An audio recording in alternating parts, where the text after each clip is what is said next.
the government got it so wrong, the estimate of the extra cost on families, way below the Productivity Commission's forecast. How did you get it so wrong?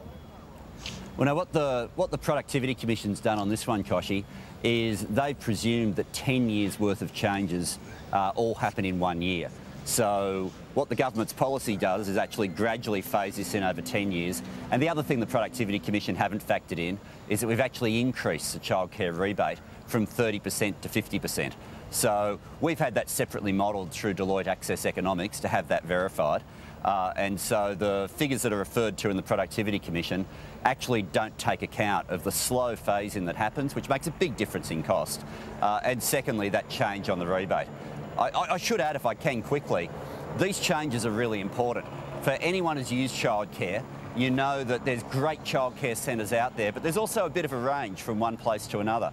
And these changes will improve the ratio between carers and kids. And the other thing that they'll do is start to establish the sort of transparency of information, like what parents can now get about access to information about their schools.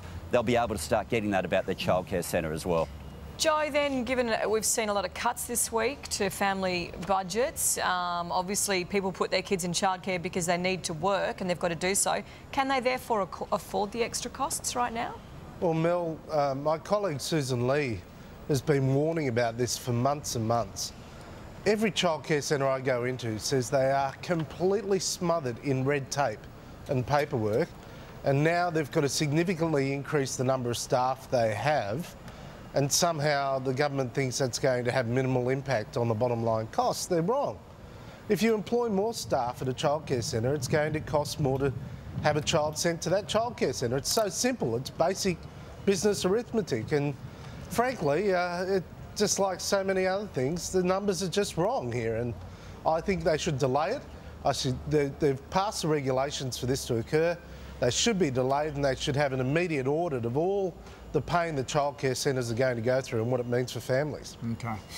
All right, guys, Tony, you're going to have to get back to Sydney pretty quickly because you've got the Labor conference this weekend. The Prime Minister is facing a cross-faction push to legalise gay marriage ahead of the conference, and overnight singer Elton John has weighed into the debate as well. And it's about time Australians got the same-sex marriage together as well. Thank you. So, Tony, pressure's on. Is the party going to back gay marriage? Oh, the Prime Minister's got a strong view about leaving the Marriage Act as it is. I've got the same view as the PM on that one. But I think one of the changes that you will see at the conference is a conscience vote being introduced. And that will allow members of Parliament with strongly held views on each side of this to be able to have their say and to be able to have their own view on it. One of the things that I think is really good about this conference is no one's attempting to stifle debate.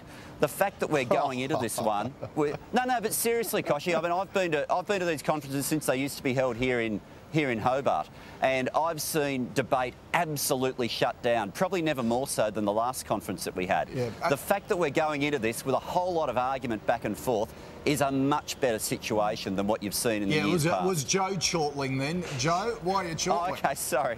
Well, look, you know, it's great to have debate, but when it suits them, they close it down.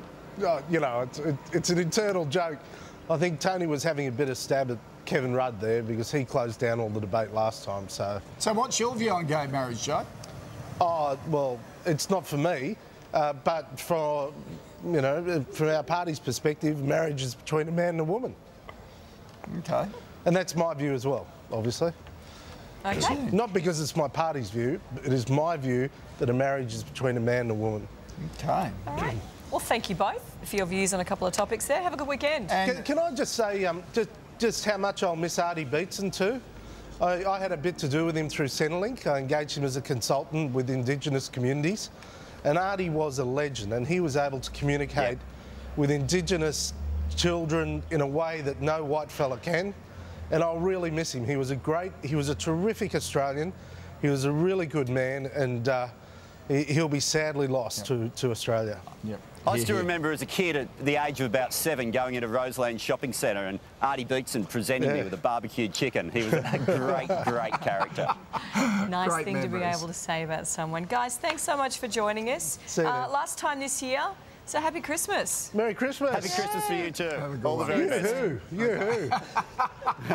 Putting their feet up. Okay.